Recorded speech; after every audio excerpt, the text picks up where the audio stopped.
Broadcast for shooters, hunters, and gun enthusiasts. This is the Firearms Radio Network. The bandwidth for this episode of Gun Guy Radio is sponsored by Patriot Patch Company. PatriotPatch.co.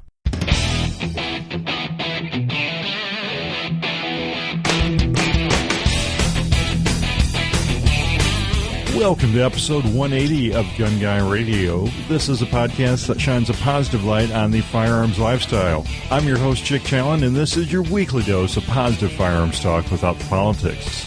First, let me introduce you. We have a guest this week, Michael C. of the Competitive Rifle Podcast. Hey, Michael.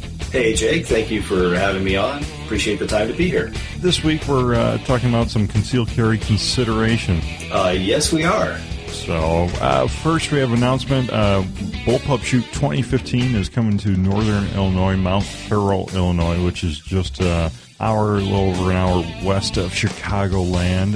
And the Firearms Radio Network and several of the personalities will be there. Hope to see you there. That's September 19th. That's Saturday, 9 a.m. to 5 p.m. out in Mount Carroll, Illinois. So go to bullpupshoot.com for more info on that. I'll be there. Hope to see you out there to shoot some cool guns. And also, Patriot Patch Company makes this episode possible. You can check out the Firearms Radio Network t-shirt pre-order, where you can pre-order your very own FRN t-shirt. And also, we have a Patriotic Flag 4-pack pre-order going on right now. So, patriotpatch.co. Do you shop on Amazon? How about your spouse? Does your mom? Does your company? Why not use the Firearms Radio Network's Amazon affiliate link next time you shop Amazon? Bookmark firearmsradio.tv/Amazon or click through the Amazon link in the right-hand corner of firearmsradio.tv. Get it? Got it? Amazon it.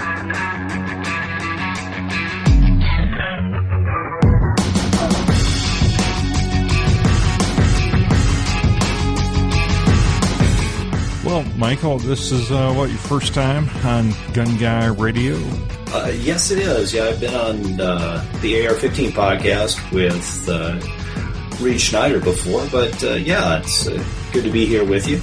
And so for those of you that don't know, Michael, you host the Competitive Rifle Podcast, and can you kind of give us a brief background of where you come from and your experience? And you have some military experience, some law enforcement experience? Was a former active duty in the Marine Corps. I'm still in the reserves. I got 22 years on it. Had some broken service in there, but main job for the last 25 years, I've been full-time law enforcement with the major agency, and I had variable assignments in there besides just patrol detectives. I've also worked research unit and training. And why don't you tell people first a little bit about your competitive shooting?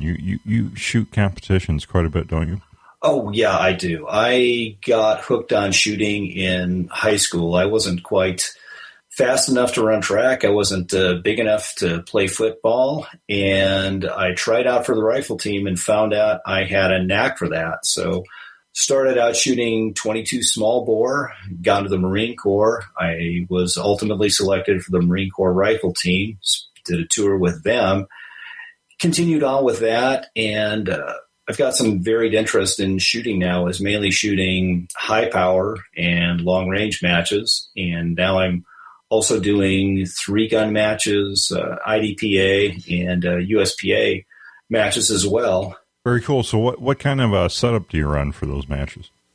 Oh, it all depends. Like for high power, I started out with an M1A, which was a great weapons platform. Is a little bit more maintenance heavy than what an AR-15 is. When the AR-15s, the technology started coming around in 2000, I got a AR-15 Bushmaster from the original Wyndham company, DCM, and I actually won 3 national titles with that trophies with that rifle, and continued on for long range matches. I've got a Winchester Model 70 that I'll shoot, and I've shot the barrel out of that thing. Time to replace that. And then for 3-gun, I've got a 3-gun rifle that Cobra Tactical built me. And most recently, I also got a Armalite, one of their new 3-guns, which is a wonderful weapon. And then I've got an STI Marauder coming in. And then for the longest time, I've had a Springfield XD Tactical that the Springfield Custom Shop made up for me. And that gun is just absolutely awesome. Wait, a guy that actually shoots a Springfield in competition? That can't be. It's all Glocks out there. Oh, yeah. No, it's great. Yeah, well, it's kind of interesting because a lot of the guys I shoot with, they've got their custom Glocks from Zev Tactical. It just so happened I like the idea of the XD with the grip safety, and the angle of the grip on the XD works for me better than the Glock. But I've got a Glock too. I've got a Glock 35 and 40 back when you had to make a power factor for USPA. Now, okay, I'm going to play devil's advocate here. I love XDs. I carry an XDS, but and I've shot XDMs in competition. You like the grip safety. Why? Well, what I like about the grip safety, especially for a concealed carry weapon, is once you take your grip off that weapon, even if you get a big booger or a pencil or something stuck inside that trigger guard, and it depresses the trigger, the gun's not going to go off. What I do when I holster is, and it's a different trick too. It was originally for concealed carry. It was originally intended to keep the slide in battery when you're holstering. But with the XD, if you take your thumb and you put it on the back of the slide, you will have moved your hand enough that grip safety is going to disconnect. So when you're reholstering that, especially if you're concealed carrying, if you do that and the trigger gets caught on something, the gun's not going to go off. And that technique was actually originated by a police officer somewhere in the Midwest for his carry Glock, because what happened is he had holstered his Glock, and when he did that, the slide hit part of the holster, and it took the slide out of battery just enough that the top round came out and made a partial ejection. So he was carrying the gun, wasn't ready to go bang when he pulled the trigger, if that makes sense. Yeah, totally. Very, very interesting. I think that's mainly why people make the decision to go with an XD, because of that safety. I think it's the peace of mind factor is why they're doing it. Well, what I like too also is that large chamber indicator right there on the top of the pistol. You look at it and you know that there's a round in the chamber, versus the Glock. You've got to feel on the side and see if that extractor is sticking out. All right, well, let's get into the main topic here a little bit and talk about concealed carry considerations. I'll let you take it away, Michael. Obviously, with that, being a police officer, is you get to carry a concealed weapon. In the state I'm in, it's not too gun-friendly. So I had to learn by observing and trial and error and watching what other people did right and what they didn't do right on how to successfully carry a concealed weapon here. The first thing you have to do when you decide to conceal carry, we won't talk about, getting training and getting a license. That's obviously a no-brainer. You've got to do that.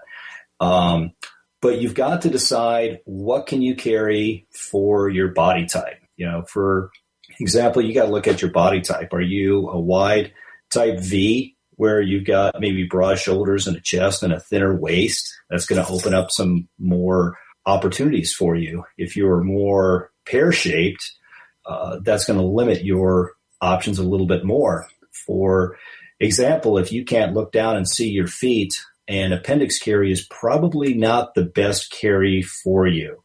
Over the years, I'm one of those guys with the T-shaped look. So I've gotten really used to carrying a appendix carry, which is also, I prefer actually to call it a front hip carry. Goes right there in front of your right hip or left hip. And it can be comfortable because if you put it just more offset to the side of your right front hip, you're going to be able to sit down without the barrel of that pistol hitting something on you that you might not want it hitting and pinching. Another option, which doesn't work for a lot of people, is that side hip carry, like what you would have to do in an IDPA carry, having it right on your right side. For that one, you've got to live in an environment that's going to allow you to do that. Like I know in Illinois in the summer, when it's all nice and humid, you're probably not wearing a jacket. That's not a viable option. But in the winter, it's a totally viable option. Well, I wear my IDPA fishing jacket everywhere I go, so, you know. Oh, God, no, not all that humidity. Yeah, that leads us to another thing. And then another option, too, is the behind-the-hip carry, where you're carrying your pistol behind your hip, almost back behind your hip. The problem with that one is it's easier for people to see it. And it can be a little bit harder to get to, especially if you're sitting down. If you find yourself in a crowd somewhere, it's easier for people to bump into you and feel it and go, "Oh my God, what's that?" And you just tell them, "Well, I'm just happy to see you." Right. Well, yeah, I have been concerned bumping into someone with it because I carry on the side of my hip, or like you said, I carry a little bit around the back, and that's most comfortable for me. I haven't done any appendix carry yet. Well, are you carrying outside the waistband or inside the waistband? I've done both that way. Right now, I've been carrying outside the waistband, testing out this holster I made, and carrying the biggest disadvantage I find carrying slightly behind the hip is you're right. It shows more, especially if you bend over, but it also has a propensity to catch a chair that you're sitting in and pick it up when you stand up and stuff like that once in a while. Yes, exactly. Plus, when you are carrying like that on your hip or behind your hip and you're sitting down, you don't realize it over time, but you're doing what's called imprinting. We've all heard of printing before, concealed carry. That's where you've got your clothes and it's showing the bulge. But what happens over time is something called imprinting. And what will happen is you'll start getting an imprint of the butt of your pistol or the side of your pistol on your clothes. So you could have it. And again, that's something I found out by myself. I've got some shirts I'll specifically carry if I'm carrying a larger weapon in an area. And one day I looked after doing the laundry and I'm seeing this half moon imprint from the back. At the time I was carrying a compact Beretta from the back of that gun. And that's when I realized that could be a problem. Right. Yeah. And you really want to avoid that and printing because the bad guys are starting to know that more and more people are, well, it could be a good thing or a bad thing, is that a lot of the criminals are starting to realize what to look for in a concealed carrier. And that's one of the things that they would be looking for. So in that case, imprinting might be a good thing. You know, maybe they'll walk you away and find some other sheep to attack, even if you're not carrying. Right. Yeah. Yeah, I just wear a T-shirt that says "Not this guy." Yeah, exactly. I've got some NRA T-shirts that say the only thing that stops the bad guy with a gun is a good guy with a gun. And I've forgotten a couple of times that I was at Walmart buying a couple hundred boxes of shotgun shells, and then I realized I forgot I had on that shirt. But yeah, nobody bothered me. But I mainly carry now more, especially if you're in a warmer environment, I mainly carry inside the waistband, which brings up another topic that people don't think about often, is that if you're going to carry inside the waistband, you're going to need bigger pants or go on a diet, because what's going to happen, you're putting that weapon inside your pants now and you're expanding your waistline. And it gets uncomfortable and it's printing, and many times it's hard to maneuver with that firearm on you.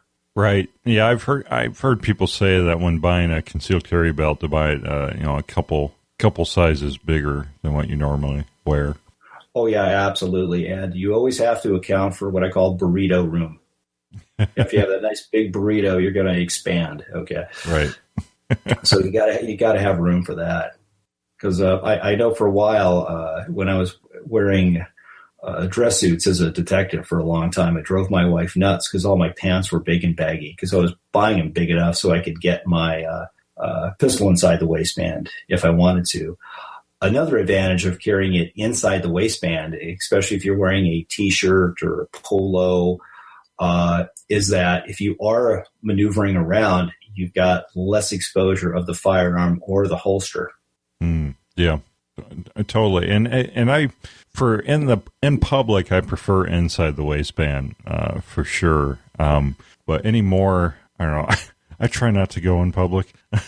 I mean, a lot of days if I'm just working at the shop or working in the studio or stuff around the farm and stuff like that, a lot of days I'll be open carrying all day because I'm on my own property and I'm just here. And when I go to leave, I throw on a cover button-up shirt over over my T-shirt, and I'm good to go. Oh yeah, that's totally fine. And in the winter, I'll carry outside the waistband. But that kind of leads us to another topic. I mean, I will carry my firearm, my concealed weapon. There's about 5 or 6 different ways I might carry that. So what I do myself before I head out is I'll go in the garage and make sure everything got the gun unloaded, and I'll practice drawing and presenting that weapon from where I'm carrying it for that day, just so I can get some muscle memory as to where it is. Mm-hmm. Yeah, that's a great tip. Because, I carried for a while when I used to ride my motorcycle a lot here before I found out it's open season on motorcyclists in California, is I had a shoulder holster where I had my firearm under my right armpit. Even though I'm right-handed, I've also got the throttle on my right hand, but I've practiced enough weak-handed that if I absolutely had to get that weapon out, I could get it out with my left hand and gauge targets with that. And I'm lucky enough to have access to a couple of private ranges where we could actually drive the motorcycle out there and practice shooting on steel targets. That was fun. Very cool. Yeah.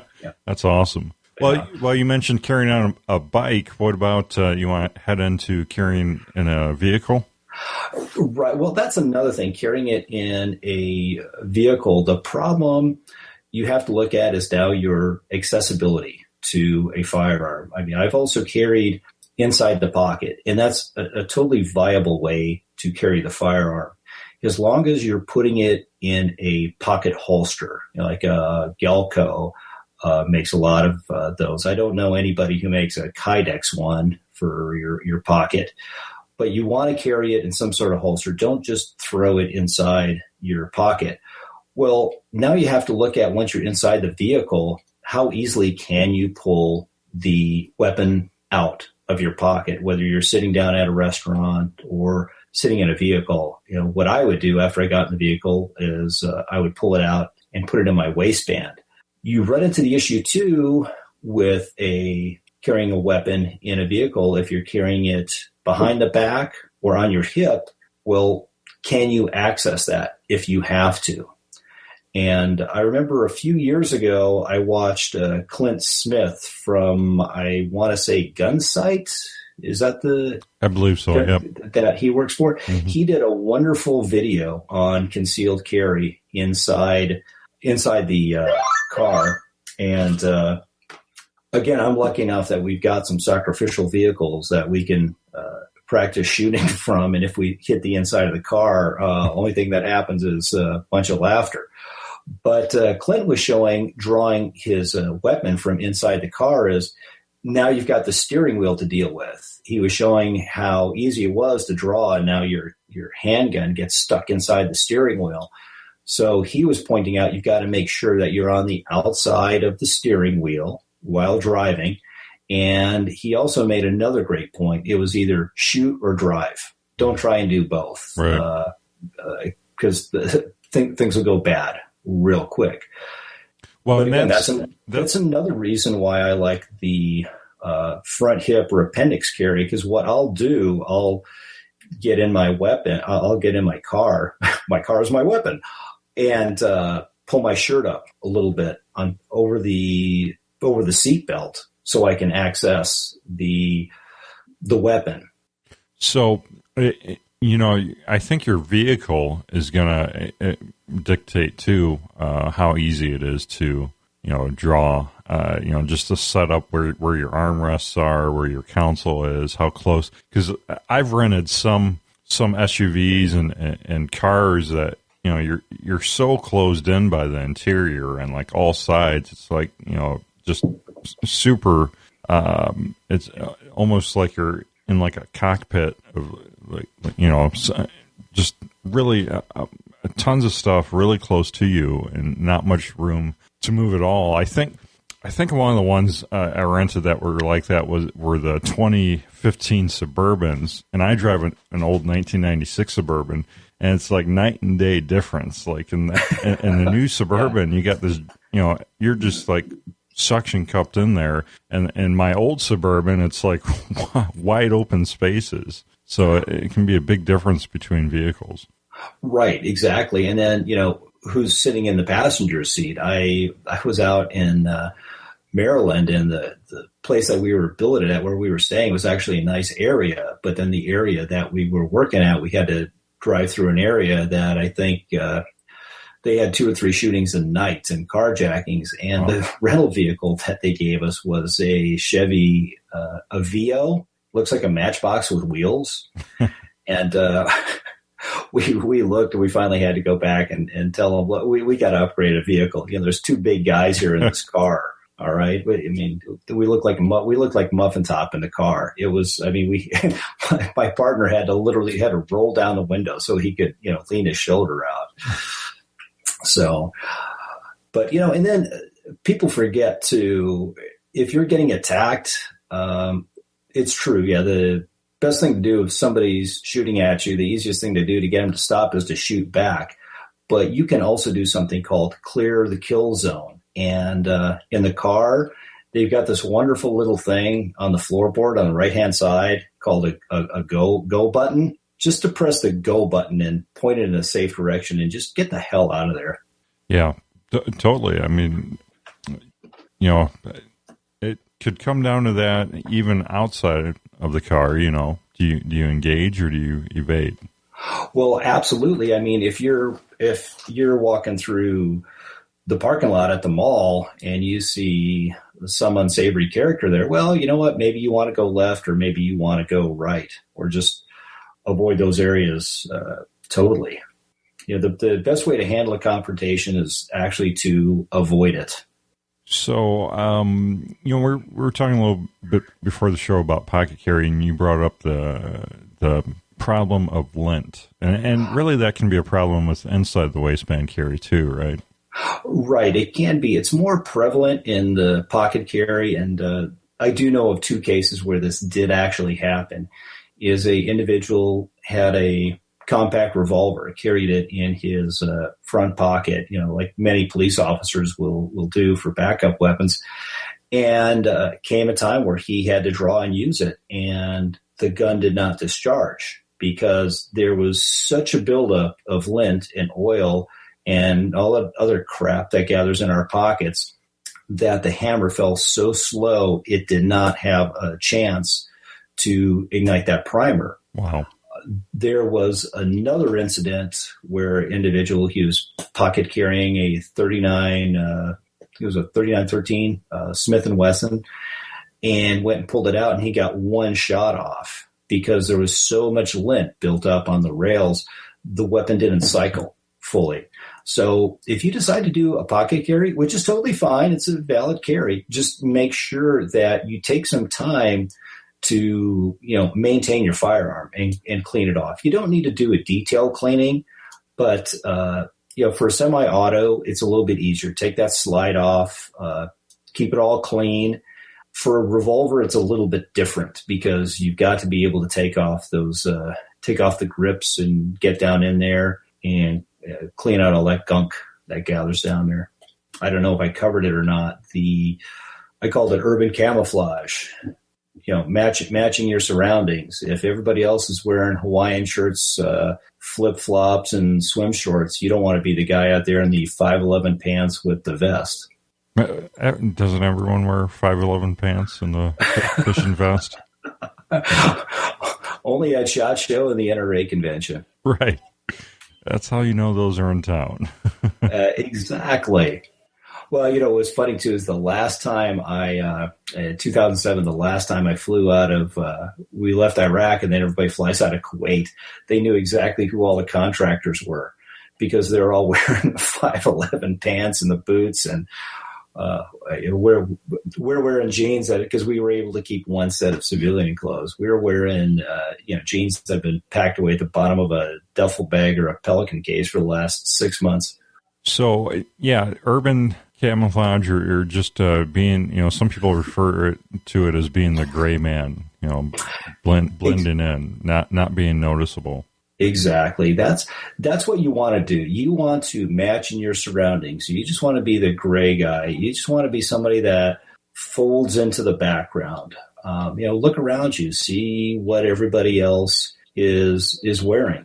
Don't be the guy on a 100-degree day and 80% humidity who's wearing the boots and the 5'11" pants and the long sleeve T-shirt and the jacket. You're going to have to adjust your carry style for that. Otherwise, you stand out in a crowd.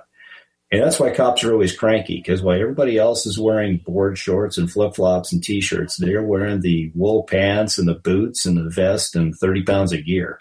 Yeah, totally. That's got to suck. Yeah, that, and everybody knows our job better than we do. Well, see here, I think we covered a lot of considerations here, ways to carry. Are there any other methods of carry? I would, one carry that I would definitely avoid, because this happened to a friend of mine, is the ankle carry. Oh, really? Why? Well, first of all, it's hard to get to, because now you've got to stoop down to get it. And I did have a friend who lost his. He had to do a little run to catch his son that was about ready to run out into the street, and got his son and didn't realize until he got home that he'd lost his gun. It was a little Walter, sort of 30. I forget if it was a 32 or a 380, but that's a bad day. And as far as I know, they never recovered the gun. If it was a 32, it's not worth recovering. Well, what was interesting is that in California, they've got this handgun list where a manufacturer has to submit 5 firearms that they're making to get approved for sale in California. And it's a drop test and a safety test. And the idea behind it was to get rid of all those so-called Saturday night specials, the little 32s and the little cheap 380s, the Ravens and the Jennings. Well, guess what? All those guns passed the test. So, and this is how crazy it is. If you get a Smith & Wesson M&P compact in a 9mm, it's virtually the same as the full size and the long slide and the core and everything else. But to get certified in California, the manufacturer has to submit 5 examples of each type of firearm. So imagine how expensive that is. Yeah, that's crazy. Well, and now they have the micro stamping implemented, right? That has to pass that as well. Starting, did that already start? Correct. No, it hasn't. I think it actually starts next year. I need to get my friend Eric Larson from Cobra Tactical on the show sometime. He's really up to date on all that stuff, and because he mainly deals with law enforcement, he's got some big state contracts when he sells stuff too. And I know that that's getting fought in the courts, but it's stupid. I could walk into a store and buy a High Point for $300, but I can't go in and buy a SV Infinity open gun pistol for $4,000, Wait, High Points are $300 in California?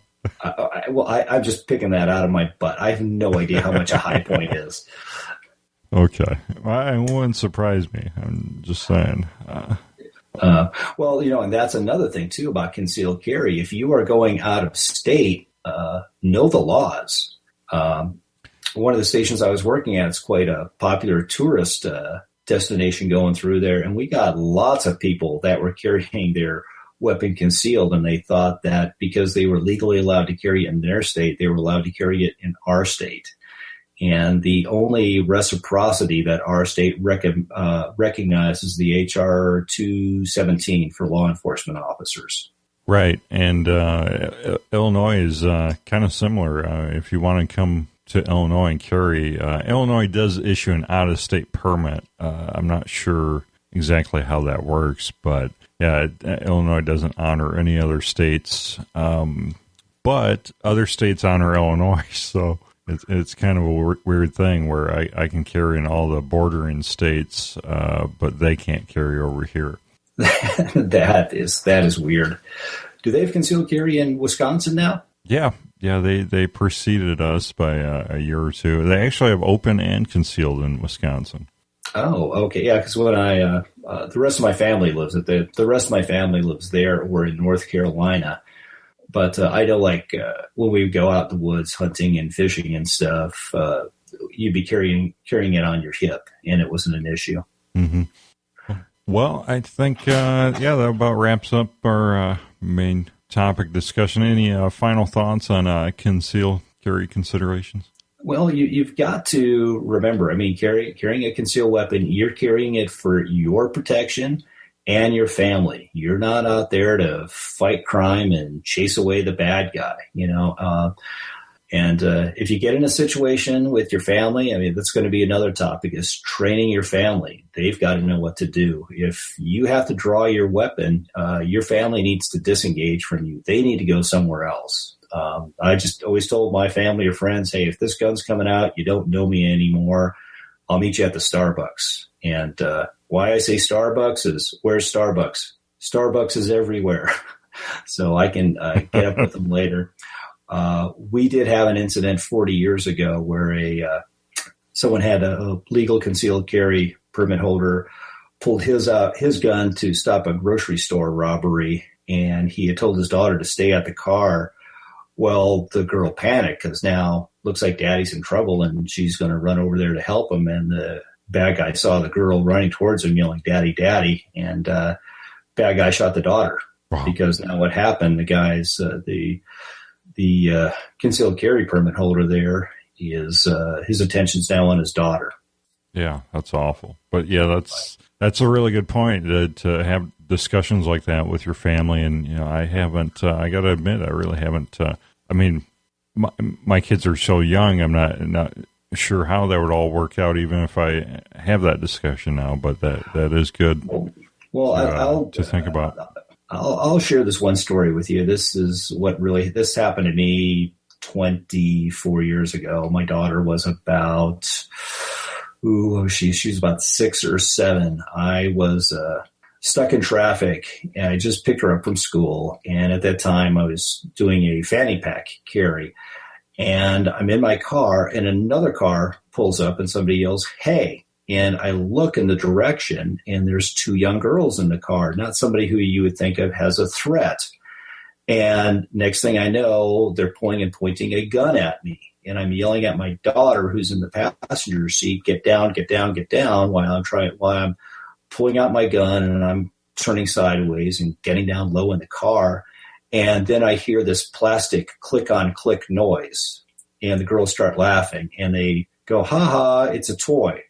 Now, this all happened in probably 1.5 seconds, maybe 2 seconds. So if I'd been a little bit faster, yeah, it would have been a justified shooting, but it would have been a horrible justified shooting just for some stupid kids. And learned a couple of things from that is that, one, my daughter was just sitting there in the seat terrified because Dad was yelling at her, and she had no idea why I was yelling at her. Second of all, I had boxed myself into traffic. I did not leave myself enough room between the vehicle in front of me to make an effective escape. Had I done that, I just would have hit the gas and gotten out of there.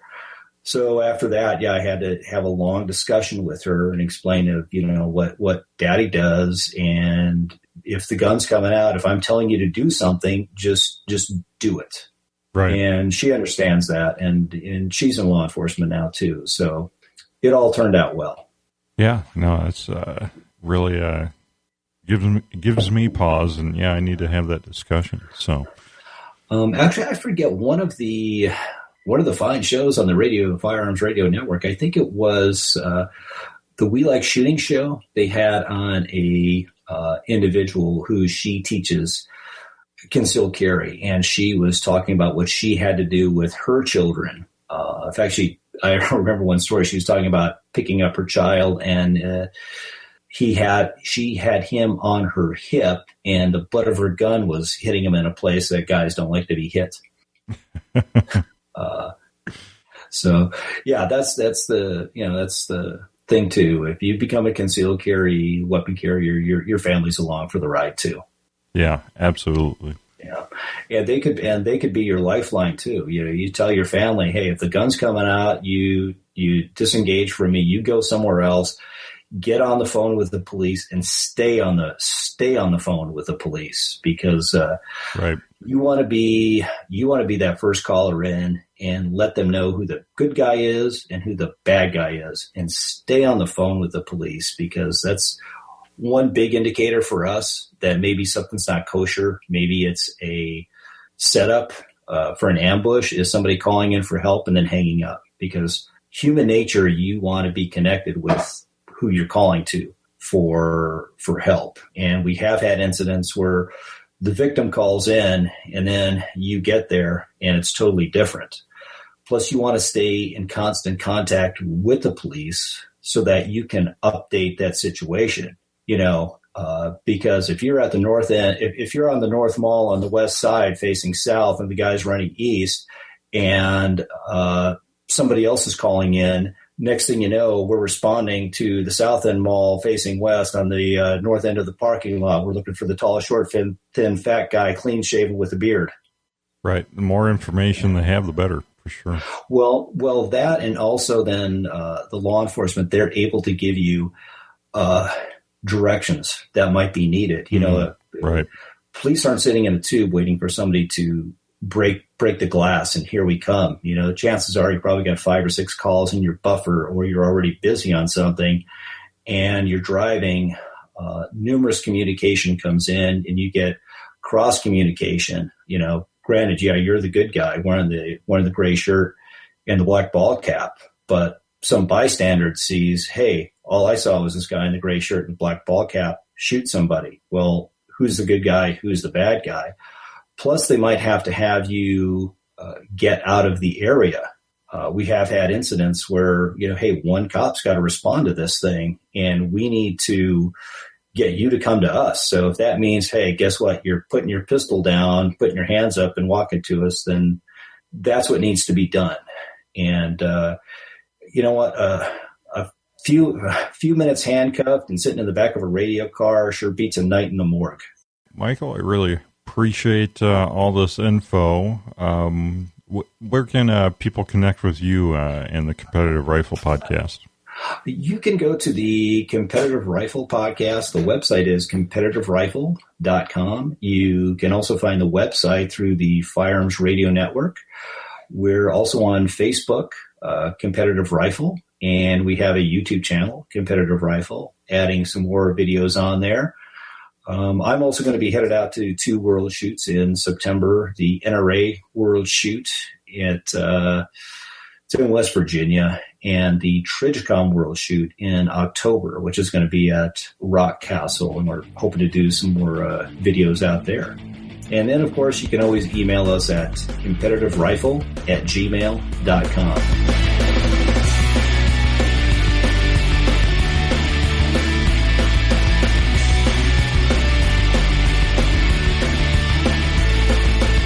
Gun Guy Gear helps make this show possible. GunGuyGear.com. We have product pages up right now for Accuracy International 308 magazine carriers and AR-15 magazine carriers, and also our tobacco lovers line of holsters, whether you want to carry your cigars or your cigarettes or your chewing tobacco around. We have holsters for all three of those. GunGuyGear.com. And also, if you'd like to crowdfund this episode of Gun Guy Radio, head on over to patreon.com/FRN. Gun Guy Radio says thank you and proudly displays artwork and graphics designed by Ryan Cross of Hunter of Design. HunterofDesign.com. Well, that about wraps up this episode. Remember to subscribe in iTunes so you never miss a show. Leave us a review there. And please consider joining the NRA and the Second Amendment Foundation. And don't forget to check out all the other awesome shows here on the Firearms Radio Network. Well, thank you, Michael. Oh, thank you for having me on, Jay. And that's a wrap. We'll see you next week.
This has been a production of the Firearms Radio Network. You can find more information at firearmsradio.tv.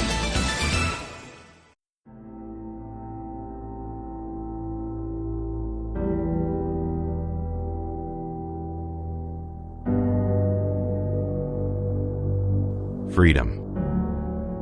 How does one maintain freedom? That's a question our founding fathers pondered over 200 years ago. They believed the solution was in our Constitution and its amendments. We exercise the freedom of speech every day here at FRN, along with the right of the people to keep and bear arms. Preserving freedom. We believe the Second Amendment could possibly be that one amendment that protects all the rest. Help us to preserve America as a shining light on the hill. We do our part by providing entertainment and information that supports the Second Amendment every day.